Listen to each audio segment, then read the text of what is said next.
Assalamu alaikum students. Today is 6th May and the time is 1 a.m. Sorry, 11 a.m. So we are going to discuss about some problems in mathematical induction.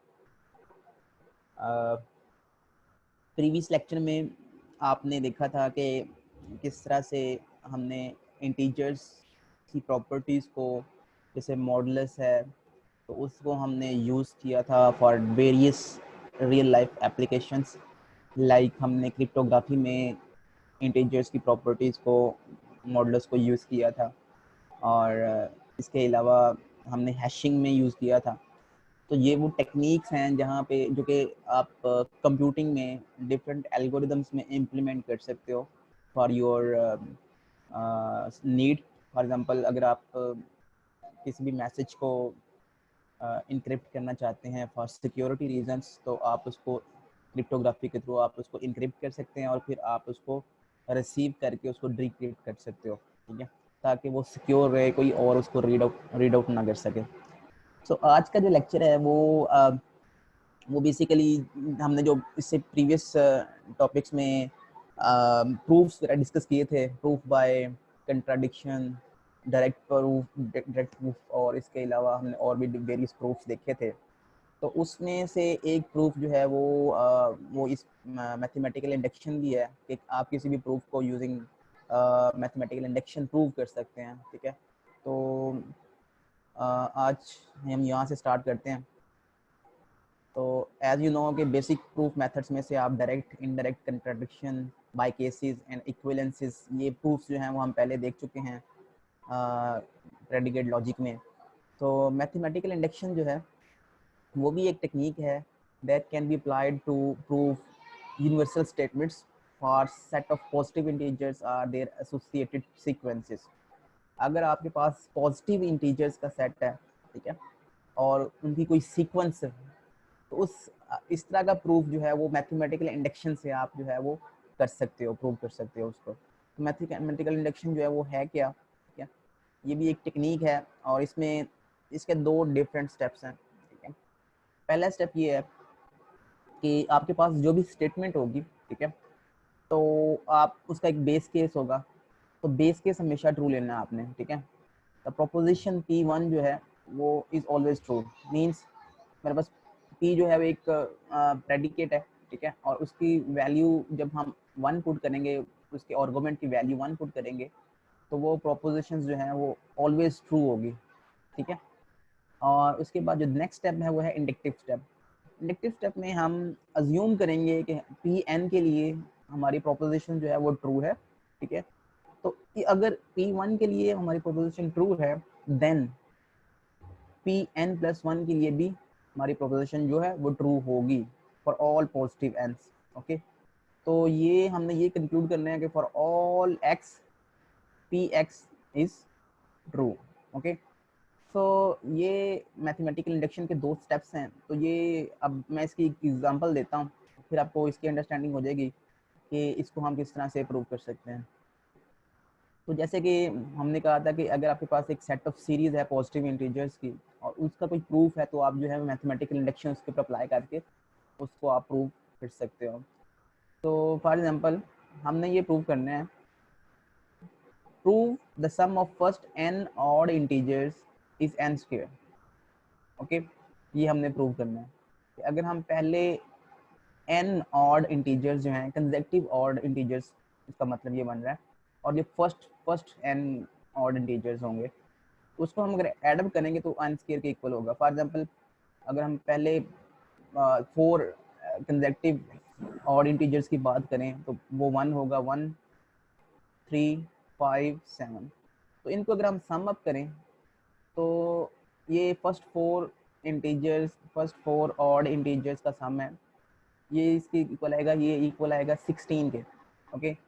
तो 4, जब हमने first 4 की बात की तो 4 जो है वो n है, n की वैल्यू 4 होगी, तो n स्क्वायर आप लेंगे तो 4 का स्क्वायर लेंगे तो 16 ही आएगा। तो इसका मतलब ये है कि फर्स्ट 4 ऑड इंटीजर्स का सम कर लें या 4 का स्क्वायर कर लें, तो दोनों का आंसर जो है वो सेम आता है।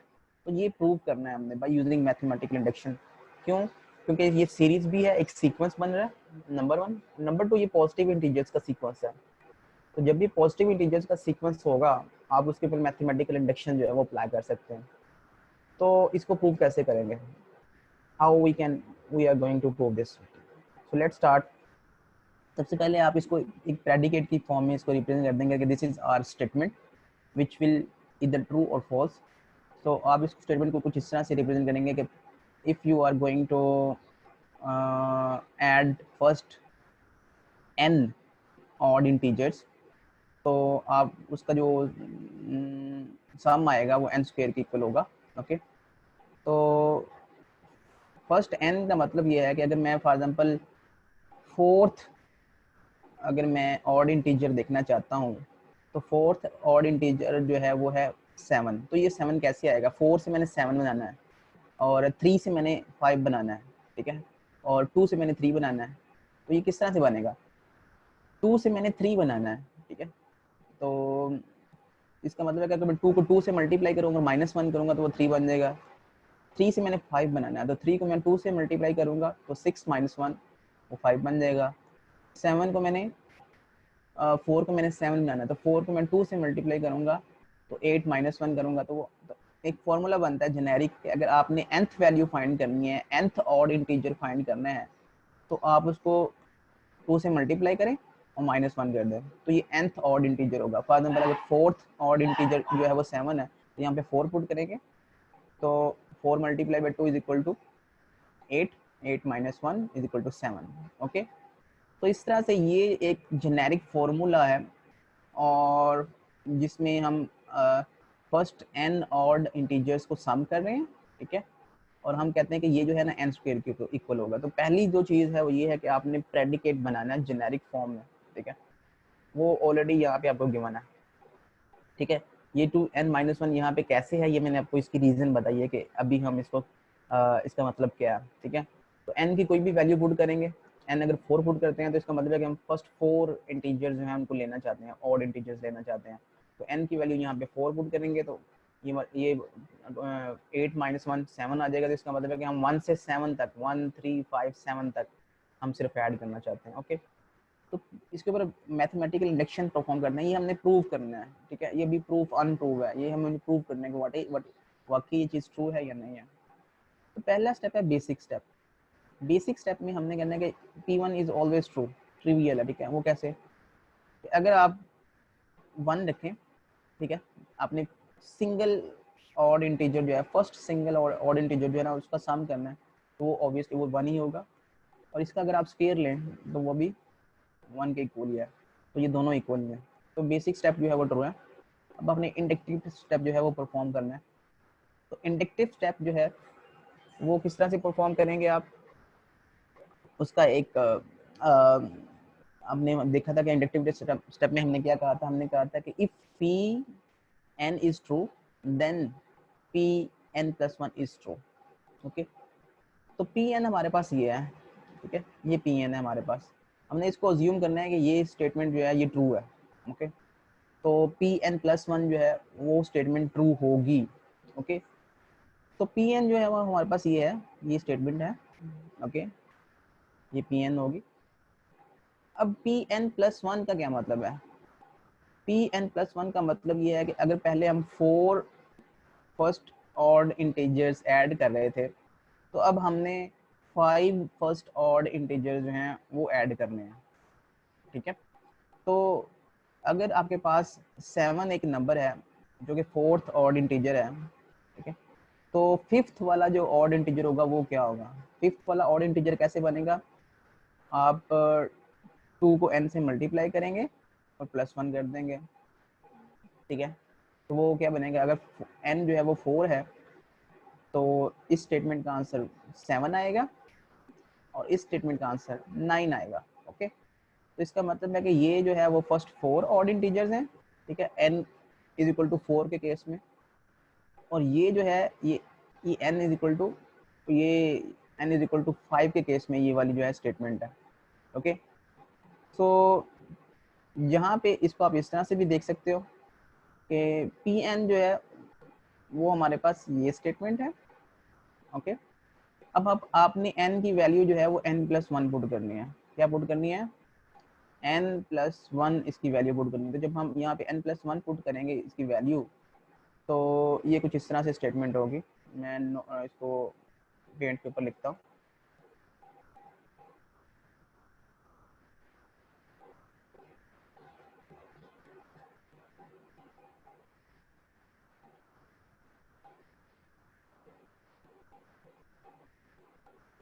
तो एक्चुअली में हमारे पास जो P1 है, इंडक्टिव स्टेप है, वो हमारे पास ट्रू है, क्योंकि हमारे पास जो स्टेटमेंट है वो है Pn इज इक्वल टू, वो इसको हम कुछ इस तरह से मेंशन करेंगे, 1 + 3 + 5 + 7 plus and so on to n-1 तक। ये जितनी भी टर्म्स हैं हमारे पास, इनको अगर हम ऐड अप करें तो n² के इक्वल आएगा। ये हमारी जो है वो, इसको हमने प्रूव करना है। ओके, सो फर्स्ट जो इंडक्टिव बेसिक स्टेप है वो ये है कि हम n की वैल्यू 1 पुट करेंगे। जब हम इस स्टेटमेंट में n की वैल्यू 1 पुट करेंगे तो ये स्टेटमेंट जो है ये कुछ इस तरह से बन जाएगी आपके पास। यहाँ पे हम n की वैल्यू 1 पुट करेंगे, तो n की वैल्यू जब 1 पुट करेंगे तो आंसर आएगा 2 × 1 = 1 - 1। 2, इसको हम जब यहाँ पे 1 वाली पुट करेंगे यहाँ पे n की वैल्यू, तो 2 - 1 आएगा which is equal to 1। And और जब यहाँ पे 1 पुट करेंगे यहाँ पे, तो यहाँ पे वैल्यू जो है वो n² आ जाएगी। तो ये दोनों चूँकि इक्वल हैं, लिहाजा बेसिक स्टेप जो है वो ट्रू है। ओके, तो बेसिक स्टेप का पता चल गया आपको। दोबारा से मैं राइट अप कर देता हूँ। अब हमने इसके ऊपर इंडक्टिव स्टेप अप्लाई करना है। इंडक्टिव स्टेप का मतलब ये है कि इफ़ हमारे पास Pn ट्रू है तो Pn+1 भी ट्रू है। तो Pn+1 जो है वो लेते हैं, Pn+1, n की वैल्यू जो है वो 1 n+1 पुट करनी है हमने। तो जब हम इसकी वैल्यू n+1 पुट करेंगे तो यहाँ पे n की जगह पे हमारे पास आ जाएगा n+1²।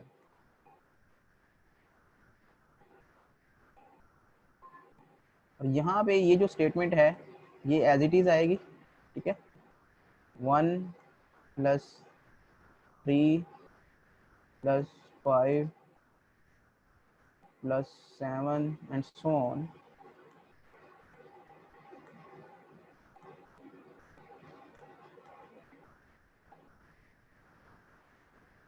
to n-1।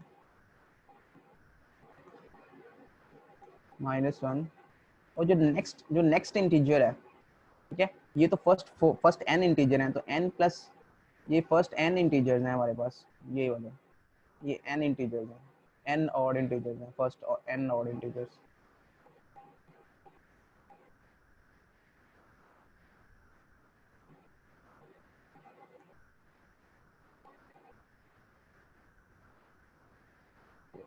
तो what about first n integers में से हमने n+1 जो इंटीजर है वो भी लिखना है, n+1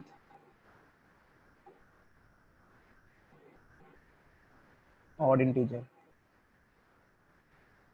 तो ये इसके इक्वल आ जाएगा। तो n+1 ऑड इंटीजर कौन सा है? वो है कि ये अगर हम इसमें n की वैल्यू में n+1 ऐड करेंगे, पुट करेंगे, तो वो हमारे पास आ जाएगा, कुछ वैल्यू कुछ इस तरह से बन जाएगी 2n+1। या सिंपल आप यहाँ पे आप n की वैल्यू इस जगह पे n+1 पुट करें यहाँ पे, तो आपके पास सीक्वेंस कुछ इस तरह से आ जाएगा। लास्ट जो आपको टर्म मिलेगी वो ये वाली टर्म मिलेगी। ठीक है, तो ये टर्म हमने इस वजह से लिखी है ताकि हम इसको रिप्लेस करना चाहते हैं। बेसिकली इसको हम जानते हैं कि ये हमारे पास किसके इक्वल है, ये जो टर्म है ये हमारे पास किसके इक्वल है, वी ऑलरेडी नो कि ये टर्म जो है ये किसके इक्वल है, n² के इक्वल है। तो n इसकी जगह पे हम n² पुट कर देंगे, और नेक्स्ट टर्म जो है वो हमारे पास ये वाली है, दिस वन, इसको हम यहाँ पे प्लस कर देंगे, तो ये हमारे पास आ जाएगा 2n plus 1 is equal to n square, n plus 1 square which is hair.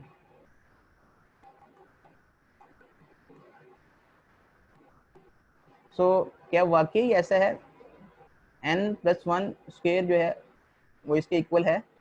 Yes. So hence it is prove that ये जो स्टेटमेंट है प्रेडिकेट ये ट्रू है। ओके तो मैथमेटिकल इंडक्शन जो है वो आप इस तरह से परफॉर्म करेंगे कि आप सबसे पहले जो प्रेडिकेट है प्रोपोजिशन को उसमें वैल्यू 1 पुट करेंगे, तो वो बेसिक स्टेप होगा, तो बेसिक स्टेप जो है वो आपका हमेशा ट्रू होगा। ठीक है, उसके बाद फिर आप अज्यूम करेंगे कि पी एन जो है वो ट्रू है, ये स्टेटमेंट जो है ट्रू है जिसको हमने प्रूव करना है, और फिर नेक्स्ट जो है नेक्स्ट एन की वैल्यू के लिए भी वो स्टेटमेंट ट्रू होगी। तो वो किस तरह से ट्रू होगी? वो कुछ इस तरह से आपने हमेशा ये वाला स्टेप परफॉर्म करना है। तो इस तरह से आप इसको प्रूव कर सकते हो मैथमेटिकल इंडक्शन के थ्रू सीरीज ऑफ इंटीजर्स को कि weather any proof is true or not. Okay, so let's move on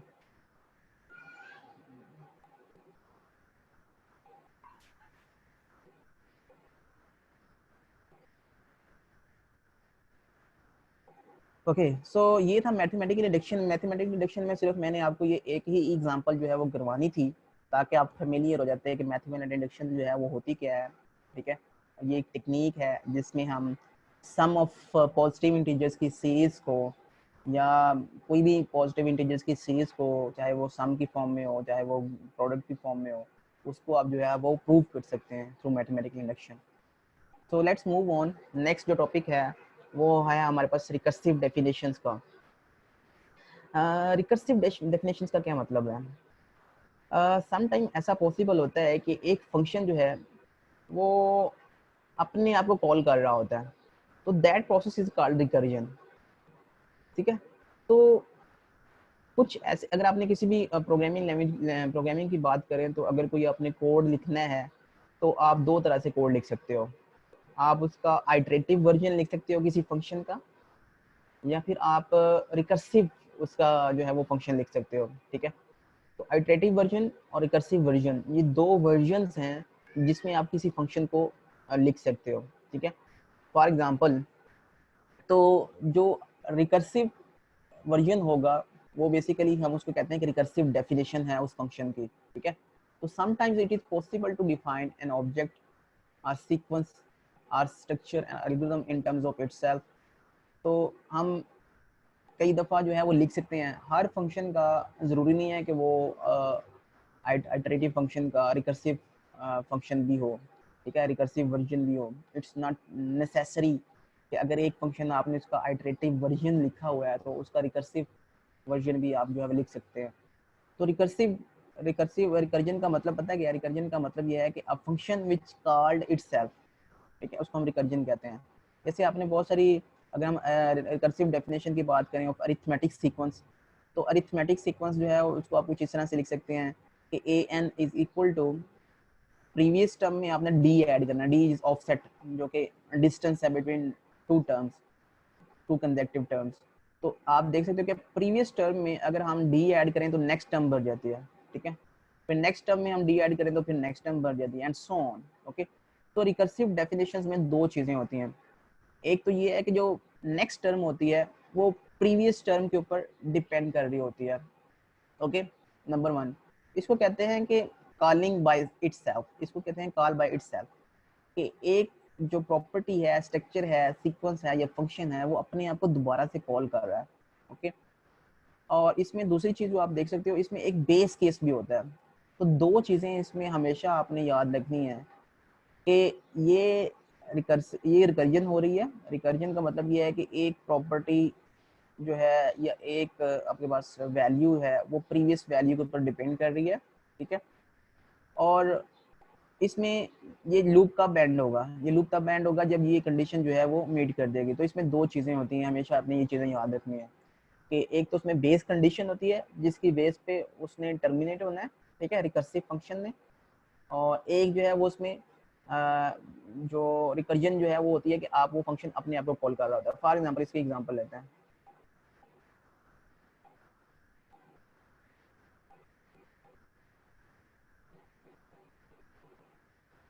students मैं आपको पहले आइटरेटिव वर्जन लिखता हूँ इस फंक्शन का।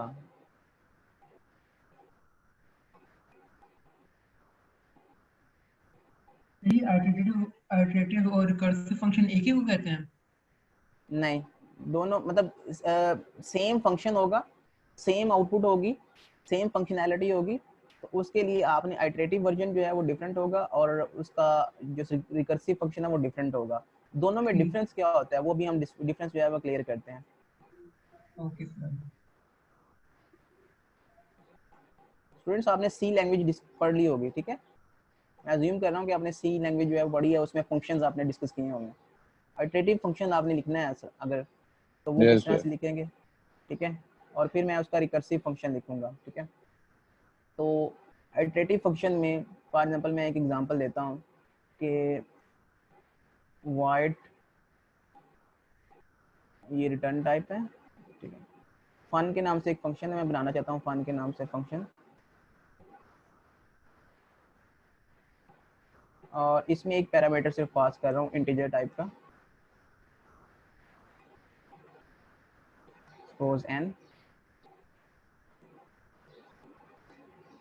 तो इसमें मैं करना ये चाह रहा हूँ इस फंक्शन में कि अगर इस फंक्शन को कोई भी इंटीजर पास करें तो ये वहाँ से लेकर 0 तक वैल्यूज जो हैं वो प्रिंट आउट कर देता है। मींस कैसे करेगा, मैं कहूँगा for example for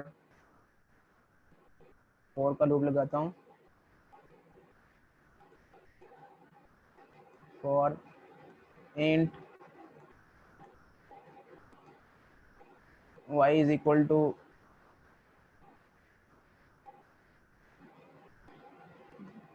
suppose n and y is greater than equal to 0 and y minus minus।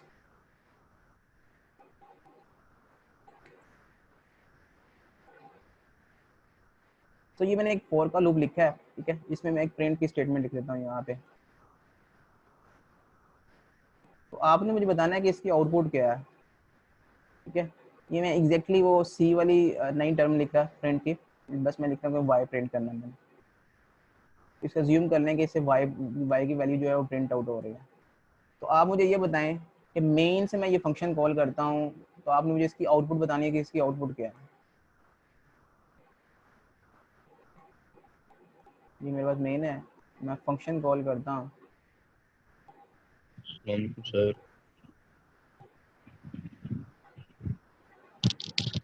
अस्सलामुअलैकुम सर। वालेकुम अस्सलाम। तो सर आपने n की वैल्यू तो दी नहीं। अभी दे देता हूँ, n की वैल्यू दे दी है ना मैंने, ये देखें सर 5 4 3 2 1। ओके। तो इसकी जो वैल्यू सर है वो कुछ इससे शूट करी 5 y प्लस प्लस, अच्छा माइनस माइनस, ठीक 5 है। 4 3 2 1। 5 4 यस सर, 5 3 4 3 2 1। 2 1, ठीक है? तो ये जो फंक्शन मैंने लिखा है ये आइटरेटिव फंक्शन है। आइटरेटिव फंक्शन का मतलब ये है कि ये आइटरेशन जो है वो कुछ इस तरह से चल रही है। पहले n की वैल्यू जो है यहाँ पे 5 होगी, ठीक है? जब n की वैल्यू 5 होगी, ठीक है, वहाँ पे चूंकि हमने y को यूज़ करने हैं वेरिएबल, तो मैं y यूज़ करूँगा। यहाँ पे y की वैल्यू पहले 5 होगी सबसे पहले, ठीक है? तो ये y की वैल्यू प्रिंट होगी, y की वैल्यू प्रिंट होकर फिर डिक्रीमेंट होगी, फिर दोबारा से लूप चलेगा ये वाला, ठीक है? मीन्स शुरू में y की वैल्यू 5 से इनिशियलाइज होगी, फिर ये y की वैल्यू ये वाली स्टेटमेंट चलेगी, स्टेटमेंट चलने के बाद y की वैल्यू डिक्रीमेंट होगी और ये कंडीशन चेक होगी, ठीक है? कंडीशन चेक होने के बाद फिर दोबारा से लूप चलेगा। तो इस तरह से वो लूप चलता रहेगा। कब तक चलता रहेगा? जब तक y की वैल्यू जो है वो ग्रेटर देन इक्वल टू 0 रहती है, ठीक है? तो इसमें यहाँ पे एट द एंड 0 भी प्रिंट होगा। ओके, तो ये है आइटरेटिव वर्जन, ठीक है? अब इसी फंक्शन का मैं रिकर्सिव फंक्शन लिखता हूँ। रिकर्सिव फंक्शन में दो प्रॉपर्टीज होती हैं। रिकर्सिव फंक्शन में एक तो ये होता है कि फंक्शन जो है वो अपने आप को कॉल कर रहा होता है, ठीक है? Function calls itself. वो किस तरह से, वो देखते हैं अभी। नंबर 1। नंबर 2, उसमें एक बेस कंडीशन होती है। ये दो चीज़ें अपने याद रखनी है। तो मैं इसी फंक्शन का मैं डिस्कस करूँ कि इसका रिकर्सिव फंक्शन क्या है, तो ये आपको नज़र आ रहा है रिकर्सिव फंक्शन इसका। स्टूडेंट्स आपको नजर आ रहा है स्क्रीन पे? यस सर नजर आ रहा है। ओके, सो आप मुझे ये बताएं कि इस फंक्शन की आउटपुट क्या है। ये मेरे पास फंक्शन है, ठीक है, ये फंक्शन मैंने बनाया है, इसकी डेफिनेशन है यहाँ पे। इसमें दो स्टेटमेंट्स है, फंक्शन का नाम है, इसमें एक पैरामीटर पास हो रहा है और इसकी ये वैल्यू प्रिंट हो रही है, और फिर ये फंक्शन जो है वो अपने आप को दोबारा कॉल कर रहा है, तो अपने आप को दोबारा कर रहा है। सेम वही प्रिंट। सर सेम आंसर है। दोबारा से इसको अपनी अपनी कॉपीज पे ना, मेन से मैंने ये फंक्शन रन किया है, fun5 कॉल किया मैंने मेन से, तो fun5 कॉल करूंगा तो ये फंक्शन जो है कुछ इस तरह से कॉल होगा कि यहाँ पे n की वैल्यू जो है वो 5 पास हो जाएगी इसको, और फिर सबसे पहले वैल्यू जो है वो 5 प्रिंट होगी, ठीक है। जब 5 प्रिंट होगी तो नेक्स्ट टाइम ये फंक्शन जब कॉल होगा फन, तो ये दोबारा से वैल्यू जो है वो 4 के लिए कॉल होगा, तो फिर वैल्यू जो है वो 4 प्रिंट होगी एंड सो ऑन। इस फंक्शन में एक प्रॉब्लम है, वो क्या है सर? बेस केस देना चाहिए था ना यहाँ पे 1। ये नीचे फंक्शन में, सही ये फंक्शन में कोई प्रॉब्लम है कि नहीं है? सर फंक्शन रिकर्सिव सर ये होते फंक्शन अपने आप को जाएगा, सर रुकेगा ही नहीं। सर इसकी बेस केस मिसिंग है। नहीं, बेस केस तो मिसिंग है, प्रॉब्लम क्या है इसमें? बेस केस ना लिखेंगे तो क्या होगा? कुछ भी नहीं। सर क्या मतलब इनफिनिट हो जाएगा ना सर? जाएगा नेगेटिव में हाँ। बढ़ता जाएगी वैल्यू। एग्जैक्ट, नहीं नेगेटिव में तो बढ़ती इनफिनिट हो जाएगी, जाएगा। सर ये इनफाइनाइट फंक्शन हो अपने आप जाएगा। को हो जाएगा बार बार। ये फंक्शन जो है ये कभी भी टर्मिनेट नहीं करेगा, इसमें ये प्रॉब्लम है। क्यों? यस सर, इनफिनिट हो जाएगा ये। क्योंकि ये इनफाइनाइटली चलता रहेगा। ये फंक्शन पहले 4 के लिए, फिर 3 के लिए 3 वैल्यू प्रिंट करेगा, फिर 2 वैल्यू प्रिंट करेगा, फिर 1 वैल्यू प्रिंट करेगा, फिर 0 प्रिंट करेगा, फिर -1 प्रिंट करेगा, फिर -2 प्रिंट करेगा एंड सो ऑन। ये फंक्शन जो है ना रुकेगा नहीं, टर्मिनेट नहीं होगा, इसमें ये प्रॉब्लम है, ठीक है। क्यों? क्योंकि मैंने आपको बताया था कि रिकर्जन में दो चीजें होती है, एक तो अब एक जो है फंक्शन वो अपने आप को कॉल कर रहा होता है, नंबर 1। नंबर 2, फंक्शन जो है उसका एक बेस केस होता है।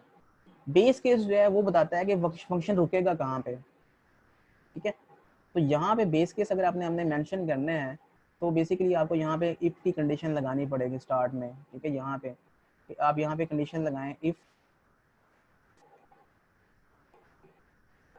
n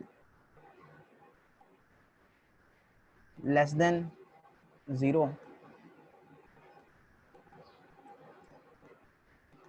then return.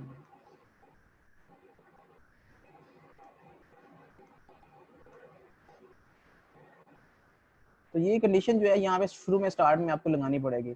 इससे क्या होगा, अब आप जब 5 कॉल करेंगे तो पहले ये कंडीशन चेक होगी क्या n जो है वो लेस देन 0 तो नहीं है, तो नहीं है तो प्रिंट 5 जो 5 प्रिंट होगा। फिर फंक्शन जो है वो 4 के लिए कॉल हो जाएगा, तो फंक्शन 4 के लिए कॉल हो जाएगा तो दोबारा से ये फंक्शन कॉल होगा। फिर दोबारा से ये कंडीशन चेक होगी 4 के लिए कि क्या 4 जो है वो लेस देन 0 तो नहीं है, तो नहीं है, तो फिर ये स्टेटमेंट चलेगी 4 वाली, यहाँ पे 4 प्रिंट होगा और फिर यहाँ पे फंक्शन जो है 3 के लिए कॉल चली जाएगी। तो जब 3 के लिए कॉल चली जाएगी तो दोबारा से ये वाला फंक्शन कॉल होगा 3 के लिए, ठीक है। और कंडीशन बार बार चेक होती रहेगी, हर कॉल के ऊपर कंडीशन चेक होगी एंड सो ऑन, ठीक है। तो जैसे ही हम यहाँ पे वैल्यू जो है वो 0 के लिए पास करेंगे, पहले 1 के लिए फिर 0 के लिए फंक्शन कॉल होगा, तो 0 इज नॉट लेस देन 0 तो ये रिटर्न नहीं करेगा, फिर 0 प्रिंट होगा और फिर -1 के लिए फंक्शन कॉल होगा। जब -1 के लिए ये फंक्शन कॉल होगा तो यहाँ पे n की वैल्यू जो है वो -1 होगी, तो -1 इज लेस देन 0, यस, ये कंडीशन ट्रू हो जाएगी, तो यहाँ से फंक्शन जो है वो रिटर्न कर देगा। तो नो मोर प्रिंटिंग, ठीक है। इस केस में प्रिंट नहीं होगी चीज़ कोई और ना ही इसके बाद फंक्शन कॉलिंग होगी, ठीक है। तो ये है बेस कंडीशन। तो बेस कंडीशन सर ये कंडीशन खुद नहीं देनी पड़ेगी ना जी? ये कंडीशन खुद तो नहीं देनी पड़ेगी? खुद ही देनी पड़ेगी ना, और किसने देनी है? आप एज सर ए प्रोग्राम फिर As a तो ये भी program- कि हम लेस देन 0 से रखें तो वो तो -1 तक चेक -1 में क्या?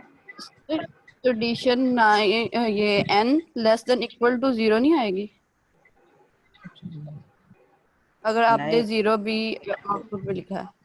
नहीं, अगर मैं यहाँ पे n की वैल्यू यहाँ पे मैं 0 पुट करूंगा तो 0 प्रिंट होगा कि नहीं होगा, क्वेश्चन ये है। इस नहीं कंडीशन होगा में सर। होगा ना, क्या 0 जो है वो लेस देन 0 होता है? नो सर, तो ये less than condition equal false, to.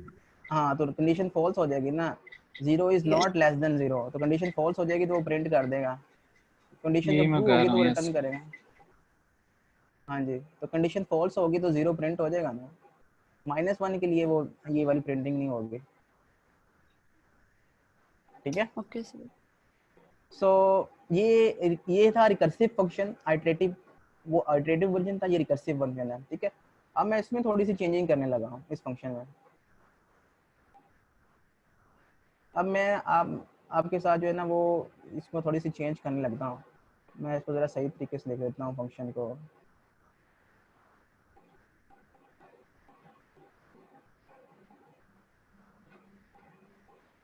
कि यहाँ पे है इफ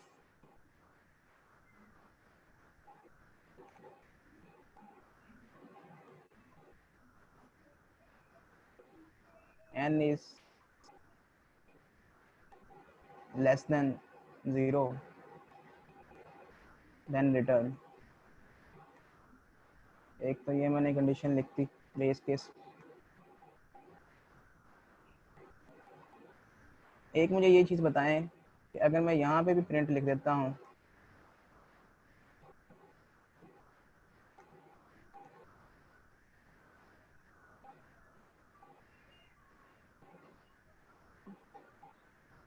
और यहाँ पे भी प्रिंट लिख देता हूँ, अब जो इसका आंसर बताएगा ना उसको रिकर्जन की समझ आई है।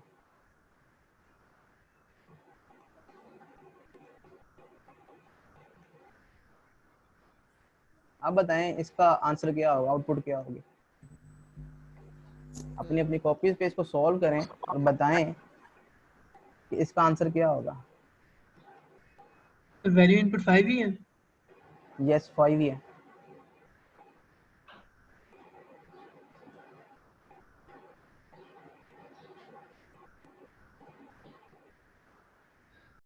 तो मैं दोबारा से बताना चाह रहा हूँ इसमें रिकर्सिव फंक्शन में कि इस फंक्शन में पहले ये वाली स्टेटमेंट एग्जीक्यूट होगी इफ वाली, फिर प्रिंट वाली स्टेटमेंट एग्जीक्यूट होगी, फिर यहाँ से ये फंक्शन कॉल जो है वो ऊपर से यहाँ पे दोबारा से फंक्शन कॉल हो जाएगा। तो ये वाली स्टेटमेंट जो है, ये वाली स्टेटमेंट, ये हमारे पास प्रिंट नहीं होगी, ये कब एग्जीक्यूट होगी।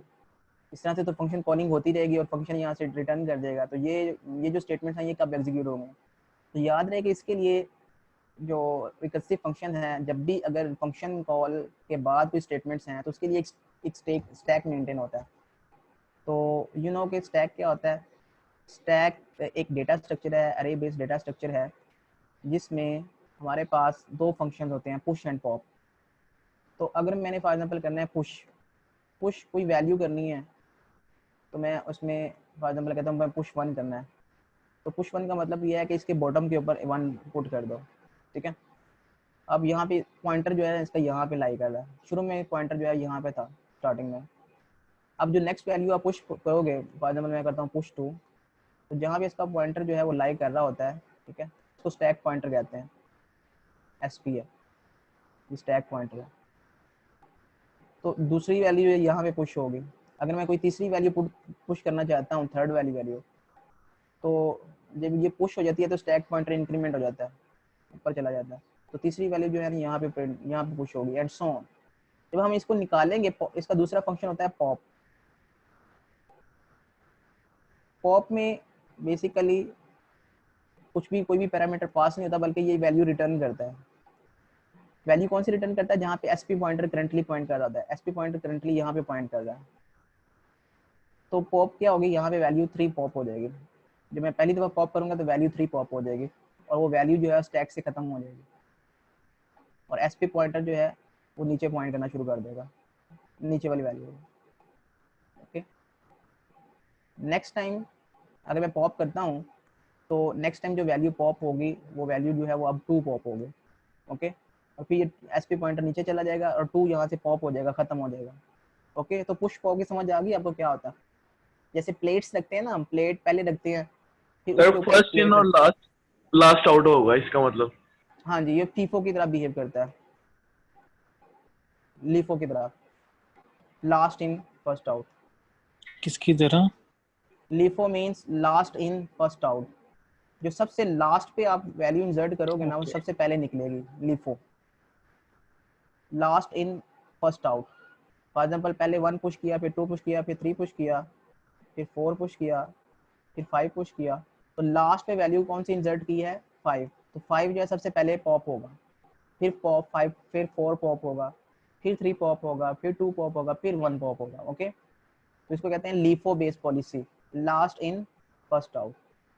ओके, सो कंस्ट्रक्टर डिस्ट्रक्टर की तरह। अब आपको स्टैक की समझ आ गई कि स्टैक किस तरह से वर्क करता है। ठीक है, अब मैं आपको बताता हूँ कि इस फंक्शन के लिए स्टैक जो है वो किस तरह से वर्क करेगा।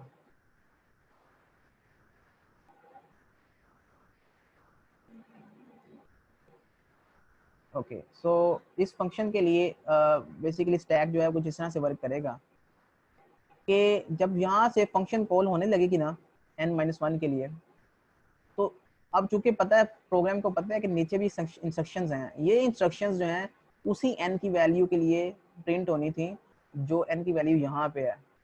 ठीक है, मींस फंक्शन जो कॉल होनी है, सेल्फ फंक्शन कॉलिंग होनी है, उससे पहले जो हमारे पास n की वैल्यू है, ठीक है, उसी n की वैल्यू के लिए ये इंस्ट्रक्शंस एग्जीक्यूट होनी है। ठीक है, तो होगा क्या कि ये n की वैल्यू सेव कर ली जाएगी स्टैक के ऊपर। तो n की वैल्यू शुरू में क्या है 5, ठीक है, तो 5 यहाँ पे पुश कर देंगे हम।